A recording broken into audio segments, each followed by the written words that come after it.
This is the Global Podcast Network, where executives and professionals connect, share, and inspire. Stay tuned for the conversations that drive success.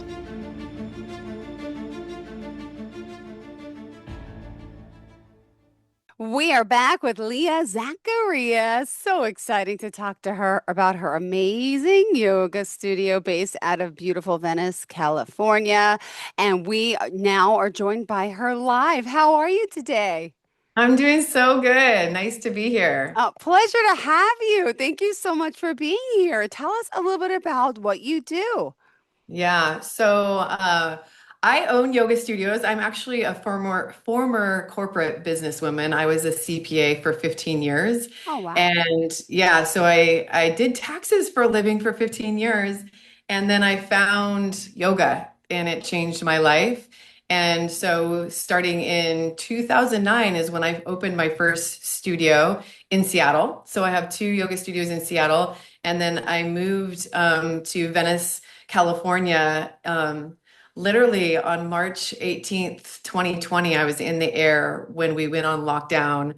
I was on my way down here to do my grand opening party for my third studio here in Venice Beach, California.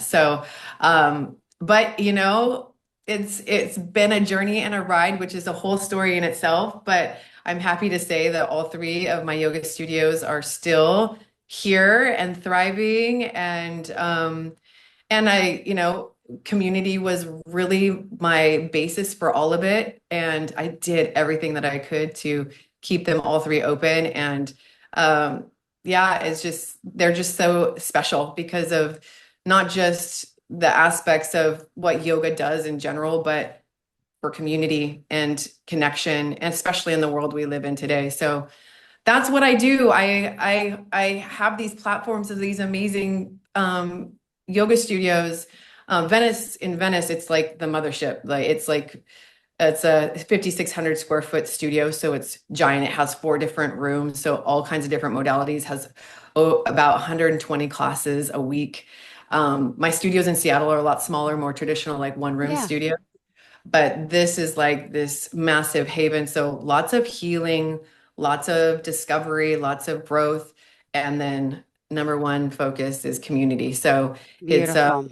yeah, amazing. Well, and where are you from originally? Just a little of your backstory. I know you were in corporate America, and that took a lot of courage to leave and follow a whole different passion, which everyone out there, you hear it, it's scary, but it can be done. You have to have a certain mindset. You have to have guidance along the way, coaches, and I'm sure a lot of your mindset and yoga played a role in you doing this. But where are you from originally? Yeah, so I grew up in Spokane, Washington, just till I was like 12 years old. And so most of my life I was spent in Seattle. So I lived in Seattle from the time I was 12 years old until I moved down here in 2020. So most of my life was in Seattle, and that's where I went to school at University of Washington. That's where I got my accounting degree, and then went right into corporate America from college and did public accounting, then went into private accounting, got my master's in taxation, which is so wild to me. Wow. But it's so helpful in business, right? So I think that for me, in my success in entrepreneurship is that a lot of people open their businesses because they're passionate around their craft. But sometimes they don't have the business side, or it's vice versa, or it's like they get into it for business, but they don't have the passion around the craft. And I have both. I have both the business side and the passion for yoga and live the yoga lifestyle and all of that. So it definitely helps. I'm a bit of an anomaly in my industry because of that. Wow. Well, thank you for sharing all this. And we're excited to get to know you on a personal level here. And by the way, it's Shefayoga. Is that how I pronounce it? Correct. Yeah. Shefayoga. Beautiful. And let's get started because we're going to talk a little bit about abundance, about courage, about resilience. And I want to know what Shefa means. Would you mind sharing a little bit about that? Yeah. Shefa actually means abundance. When I was opening my second studio, so my first studio is called Haute Yoga Queen Anne. And my second studio, I wanted it to have its own identity. And I went searching for a word that meant abundance. And Shefa came up, and it also means to heal and recover in Arabic. And in a special dialect of Spanish means divine light and flow. So I was like, oh my gosh, like this is the perfect word. But really, the essence of abundance was so important to me because in a world that is very scarcity mindset, right? Like competing, lack of resources, which is all very fear-based mentality. Um, I was like, no, there's enough for all of us. There is enough for all of us. And it's interesting because in Seattle, like not a lot of people paid attention to like, what does Shefa mean? But in Yeah. LA, everybody's like, Shepa, do you know what that means? It means it. I was like, yep, I do. I do know what it means. So, and it's really important to me. And that's one of, again, our core values of the company is living from a place of abundance, of like, you're enough, I'm enough, we're enough, we have enough, to really continue to really edge out that scarcity mindset, which is, again, the undercurrent of fear. Oh my goodness, got it. Thank you so much. And really, you mentioned the vision is really rooted in community and the harmony, the courage, the freedom. But people also out there, hold on, may not even know they could be newbies, beginners. What is yoga? And people could get nervous. They've never done it before. They don't know the benefits. Do you want to talk a little bit about this too? I want to hear. Sure. Yeah, there's still a lot of disillusionment around yoga and a lot of fear around it because anytime you do something Yeah. new, it's a vulnerable process. But yoga means union. So it literally means and first and foremost is to self. So really getting to know yourself and going into a deep level of self-study. And the more that we know ourselves and the more that we understand who we are and build that sense of worthiness and abundance of feeling, that's when we can truly connect with others, right? And then that's where the community comes in. It's like I'm uniting with myself, and therefore Yep. I can open my heart and unite with others on a deeper level. Um, yeah, so I mean that's just super important. And as far as like coming into your first yoga class, for me, I've always made it approachable for everybody. So I don't do levels and stuff because I want you to know that however you come is exactly where you're supposed to be. And so you can modify, the biggest thing I get from people that haven't tried yoga is like, I'm not flexible. I can't do that. I'm like, it is, well, number one, if you come, you will get more flexible. It's a reason to come, but it's really not just about the physical nature of being flexible. Yeah. I believe that yoga is for everyone. Yoga gives the benefit not only physicality, but in your energetic, your spirit, in your heart, like your emotions, right? It really truly is like a full wellness experience. And for me, honest, like the physical part of it to me is like really the cherry on top because the benefits that you get from just practicing is so much more internal. It's about like developing presence and connecting with your breath and like being able to sit with yourself and without distractions, and leave your phone at the door for, 60 minutes and really come together in community and flow. So I mean, and honestly, here in Venice, like we have something for everyone, like literally from everything that's meditative, where you could just literally lay on the floor the whole time and receive sound or a deep stretch or restorative, or you can have something super challenging, sweat like crazy, like we have two heated rooms, we have two unheated rooms, meditative spaces, right? So there really is something for everybody. And even if like you were like, oh, I'm a runner or no, I'm a basketball player, it's like, great. Yoga can also be a benefit to those things. It doesn't have to be your primary thing. But I believe that it really is complementary to every single thing that we do in life. I mean, if you learn how to breathe, I mean, come on, like really that's the essence of what yoga is. It's like you're really learning how to breathe, which means you're learning how to become more present and more in tune with yourself. So you don't have to touch your toes. You Oh don't have to my. touch your toes. You don't have to do crazy poses. You don't have to do any of that. That's all Good. here to do, and that's all fun and great, but like it's accessible for everybody.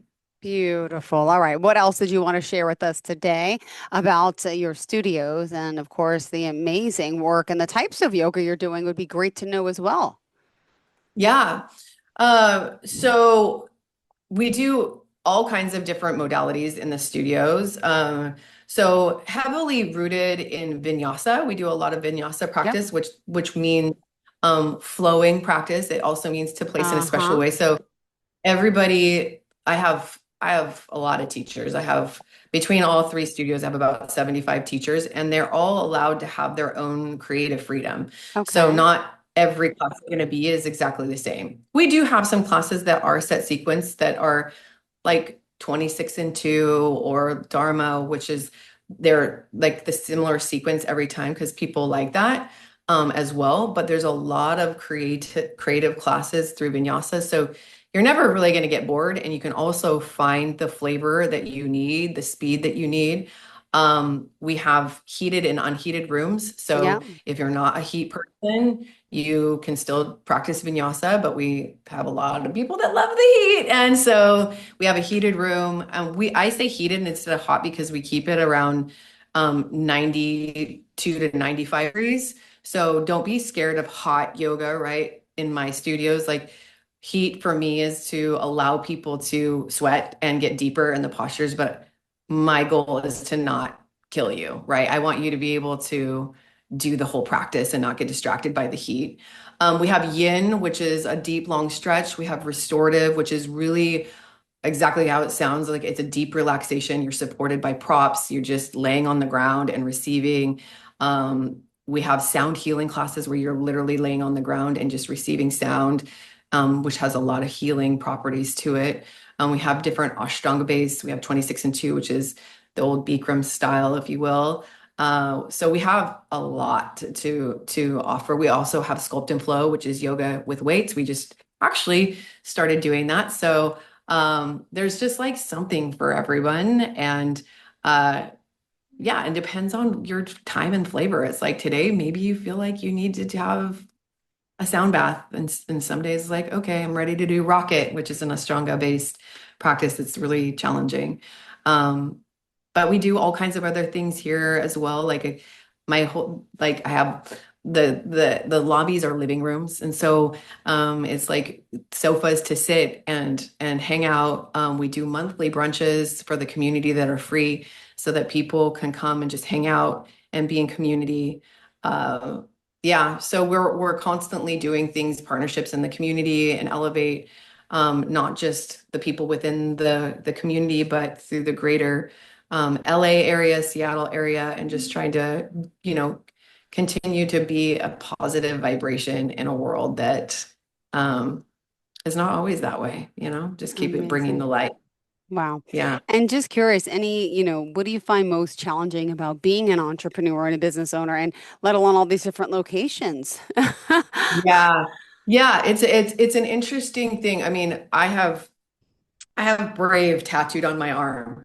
Oh, I have to be really brave and resilient on a day-to-day basis. I definitely got, just over time from leaving corporate America was a massive transformation for me and an act of bravery. When you invest so much time and money, I think most of it, that's why a lot of people don't leave what they're currently doing because they invest so much time and energy and it's really mm-hmm. scary to leave an identity. So I really, once I did that, I really got strong in my bravery. And then I did Studio One, then I did Studio Two. And all of that was like really leaning into, having that courage to weather the storms of uncertainty and allowing myself to be vulnerable and stay with my purpose and like really just keep going, even though I wasn't sure things was Yeah. keep going. And then we had the pandemic. The pandemic is like, talk about fearlessness, right? Like Yep. that really got my muscle strong in bravery because I stayed, I mean, I was doing classes outside for 6 months. Like I was doing everything I could to stay open. And when a lot of people closed the doors, um, totally, like I was one of the only people that was like having some sort of access to it. So people were literally like falling in my arms and crying and like, this is saving my life, So for me, it's like when I do these acts of bravery and lean into Yeah. that vulnerability is actually when I feel the most impact, and it's not for the faint of heart. I understand why not everybody is an entrepreneur, but I truly believe like I'm in my purpose in the world. We call that dharma in yoga, is that I even though people were like, "Oh my gosh, why did you open a studio in a pandemic?" I'm like, this was 2 years in the making. This wasn't even the plan, but I do believe it was perfect timing. I believe that I was meant to be here right now. I believe that like, you know, yeah, it took a certain person to be brave enough to like weather that storm, to hold that container that just now is super strong, like really, really rooted in foundation. Because I have some of the same people, because we've been open for 5 years here now, like that were here during those days of the first days of the pandemic where we were outside, Oh, doing it. I remember those days myself, and the trauma, the headache. I mean, the loss. So many of us, whether it was losing life, losing jobs, but the one thing I love to say about the pandemic, it really pulled people together, because this was everyone experienced this, and then the loss and the heart, it's like, oh my gosh, how do we rebuild? What am I going to do? I lost my job. I have to change. I think it also kind of inspired us to kind of live a better life and to appreciate our lives and start living that best life and start taking care of your body, your mind, and your soul, right? Because life is so precious. 100%. I couldn't agree with you more. I mean, that was just definitely a time where people really had to clear their slate clean and like reprioritize what was important to them, and it did inspire people and Yeah. it did get people realigned.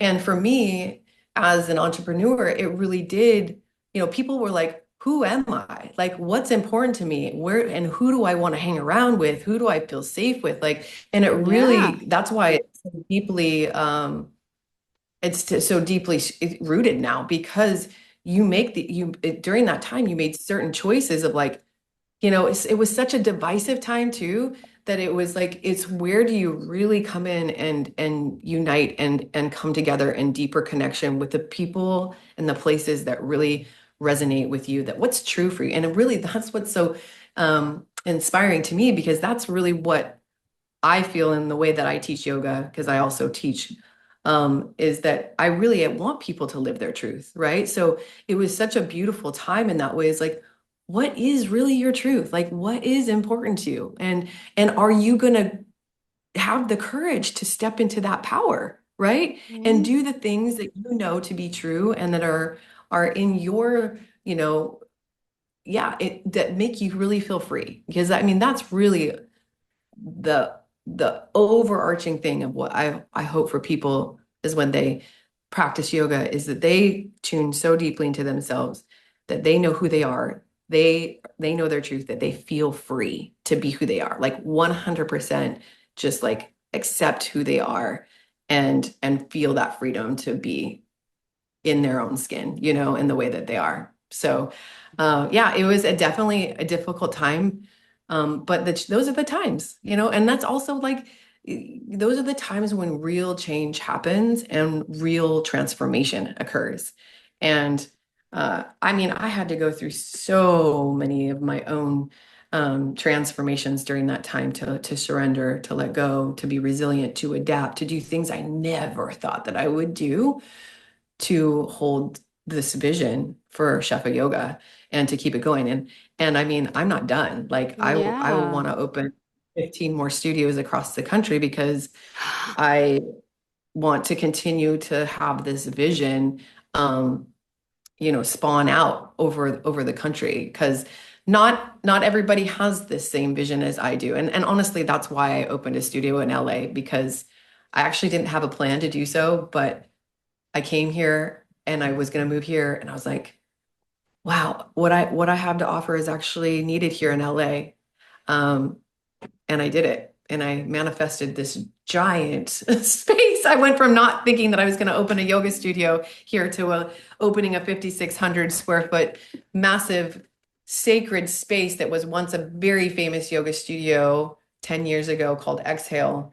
and I took it over, and now it's just so amazing because so many people have been in this space, and it's such a sacred space.